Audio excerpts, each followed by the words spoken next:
Começando o nosso tema, é um tema aí que a gente estava até conversando nos bastidores, que o mercado está olhando com muita atenção, está monitorando de perto, taxar ou não taxar essas compras de até $50. Bom, na verdade não é o mercado que está olhando, Tainá, porque isso o mercado é menos relevante. Quem está olhando isso é pessoa física, né? Tem muita gente que compra da Shine, de todas essas empresas e tem uma moleza, que hoje você não paga imposto nenhum, né, de compras individuais até $50 e existe o risco disso daí ser taxado. É taxado, todos os países do mundo taxam isso, é só o Brasil que dá essa moleza de isenção total de impostos, né, para compras internacionais nessa faixa.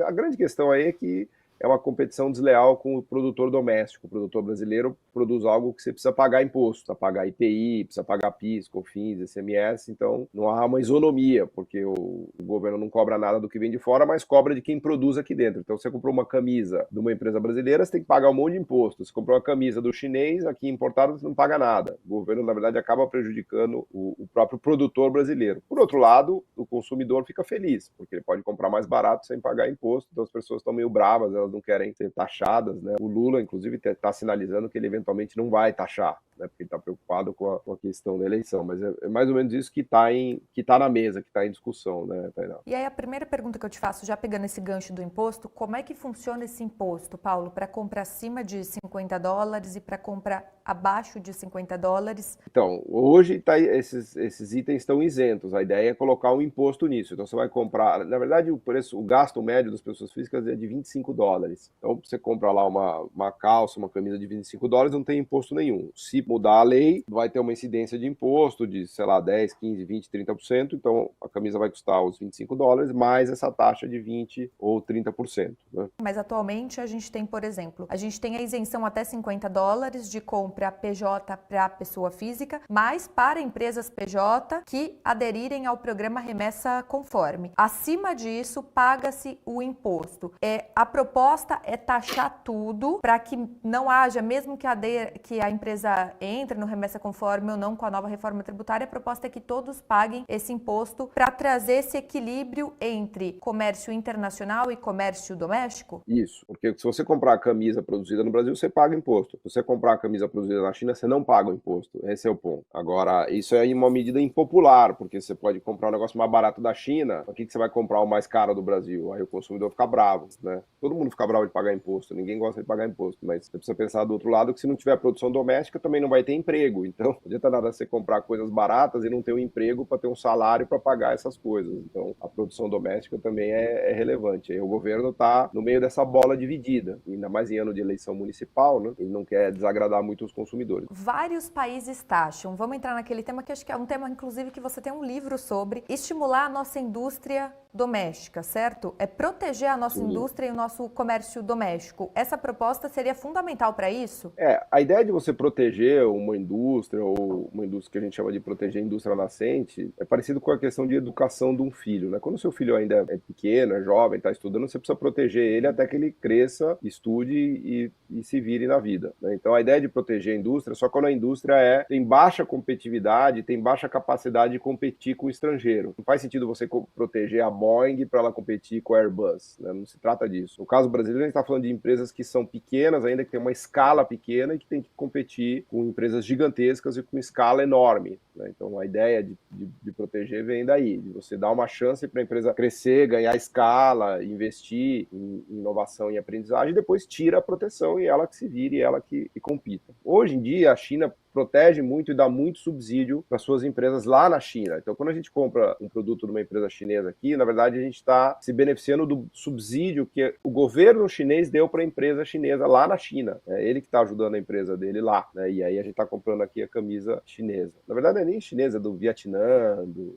Bangladesh, né? Desses outros países ainda mais pobres, né? Então, a ideia de taxar é dar uma igualdade de concorrência ou isonomia de competição aqui, né? Então, a gente tem dois pontos de vista quando a gente entra nesse tema. O primeiro é olhando para o consumidor final, o da ponta, por exemplo, a Tainá, que vai comprar a blusinha na Shein um pouco mais cara e vai ficar insatisfeita. Só que quando a gente tira esse zoom, né, a gente olha o cenário macro, a gente precisa olhar para a economia como um todo, porque para além da Tainá que está comprando a blusinha mais barata, tem toda uma cadeia que precisa ser incentivada. E além disso, o governo pode arrecadar quase 5 bilhões de reais com essa taxação que ajuda a fechar as contas, né? Então, se todas as Tainás pagarem um pouquinho mais, você ia comprar a blusinha lá por por R$ 150, agora você vai ter que pagar R$ 180.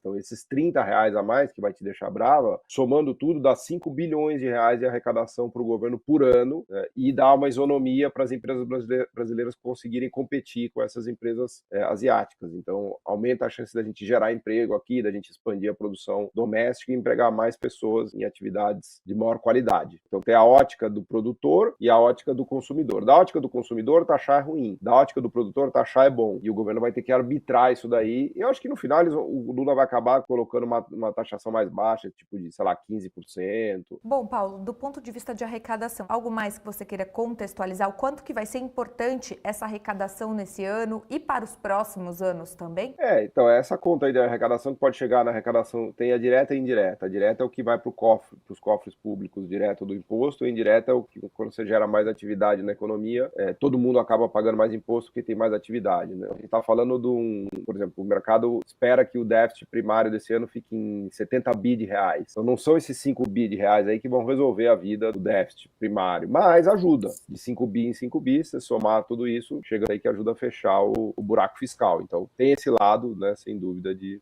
ajudar a fechar contas públicas, né? Além disso, quer comentar alguma coisa sobre isso? Inclusive os governadores querem muito isso, porque isso aumenta a arrecadação de ICMS, que é uma receita importante para os governos, inclusive os governos mais liberais, né? Se você olhar o Ratinho, o Zema, o Tarcísio, só que eles não estão muito defendendo isso em público, porque é um negócio impopular, né? Então, Quem quer ser o pai, né? Ninguém quer ser o pai dessa criança. Todo mundo quer arrecadação, mas ninguém quer defender isso com força, né? Paulo, explica pra gente essa questão do imposto, que eu acho que é um pouco confusa. Os estados, eles já arrecadam com as compras internacionais, mas o governo ainda não está conseguindo arrecadar? Qualquer imposto que a gente coloca no Brasil, parte dele vai para o estado, parte dele vai para a União e parte dele vai para o município. A parte que vai para o estado é o ICMS. Antes da reforma tributária, o ICMS é direcionado para principalmente estados, né? Quando entra uma taxação dessa que a gente está discutindo aqui, parte importante iria para os cofres dos estados, além da parte que vai para a União, né, para o governo federal. Então todo mundo é interessado nisso. Desses 5 bi, não sei te dizer a conta exata, mas eu chutaria que quase metade disso vai para os estados e a outra metade vai para a União. E aí, se fosse taxado, entraria nessa mesma perspectiva? Não, se for taxado. Se não for taxado, ninguém ganha.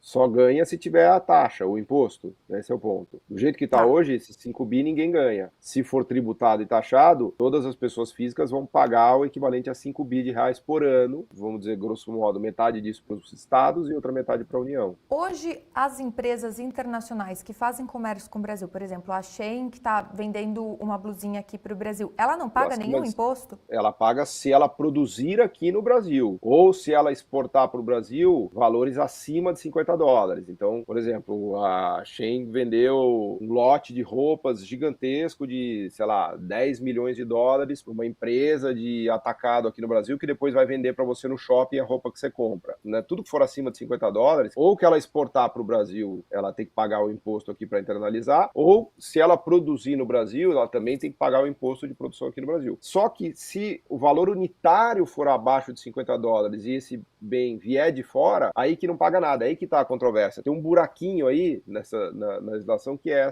essa importação abaixo de $50. Acima de $50, tudo paga. E tudo que é produzido no Brasil, tudo paga. Só que entre 0 e 50, nada paga, importado. Eu acho que tem que taxar, né? Eu acho que tem que taxar, não precisa ser uma taxação muito alta, mas direto e reto. Sentido. Tem um argumento que o próprio Lula está usando que é válido, que é o seguinte, fala, bom, mas para quem é rico, que viaja muito, pode trazer $1.000 sem taxação. Antes era $500, agora é 1.000. Então você pode trazer produtos do exterior, por exemplo, você vai viajar lá para os Estados Unidos, para a Europa, aí você compra um computador lá, um iPhone, um MacBook, o que seja, de $1.000 e você traz sem pagar imposto. O que é verdade, ou seja, tem mais injustiça ainda nessa história, porque no fundo, se taxar agora, você vai taxar quem é mais pobre que está comprando esses produtos de $50. Quem é mais rico que viaja e traz o produto, ou seja, se quiser ser realmente rigoroso, deveria taxar tudo, inclusive esses produtos que são isentos até $1.000, né? Mas se o governo fizer isso, ele